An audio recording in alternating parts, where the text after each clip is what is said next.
Me now, former Bill Clinton advisor Dick Morris. All right, good evening, Dick. You were with the Clintons in the White House for years, and you know how Hillary thinks. If you were advising her, what would you tell her to get her out of this mess? Can she even get out of the mess? There's no way, Janine. This has gone way beyond a mess. This is a disaster, and I don't agree with your previous guest. I think that you're going to see O'Malley do very well in the caucuses and primaries against Hillary. Tell us about O'Malley. Tell us about him. He's the former governor of Maryland. Former governor of Maryland, a Democratic nominee, as liberal as Hillary on most stuff, that's taking her on in the primaries.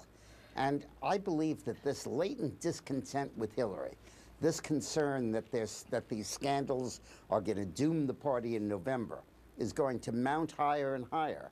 And I would not discount the possibility that a candidate who's nowhere today catches fire and begins to move.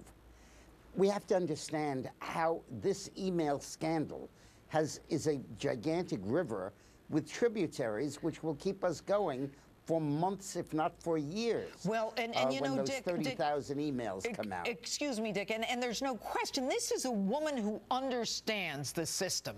She's got more experience than anyone in government with federal prosecutors and investigations.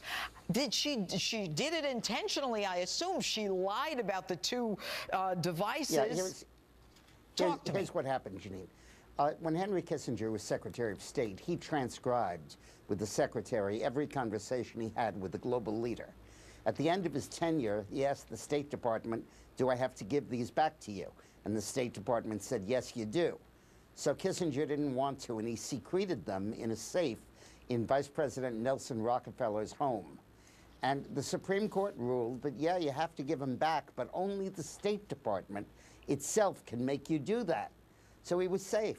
And Hillary's figured the same thing. She took office and she said, I'm not going to sue myself to get these back. I can keep them in a private safe guarded in my house. All right, but what she didn't reckon on was that she would be so close to danger in so many of these scandals, and the emails would be so decisive in those, that the demand for them would overwhelm her candidacy, and that's what's happening now. All right, so you've got this woman who's in hot water in Benghazi, and yet her approval ratings were incredibly high, and now, we've got this latest scandal with people, when you talk about emails, everybody can relate to them. What is she doing? Is she waiting it out? Is she going to announce? What would you be telling her? She's hoping that it goes away. She's delighted that Elizabeth Warren is not going to challenge her at this point, although if O'Malley does well in the polls, I wouldn't bet on Warren staying out. And she's hoping that this thing just goes away through time.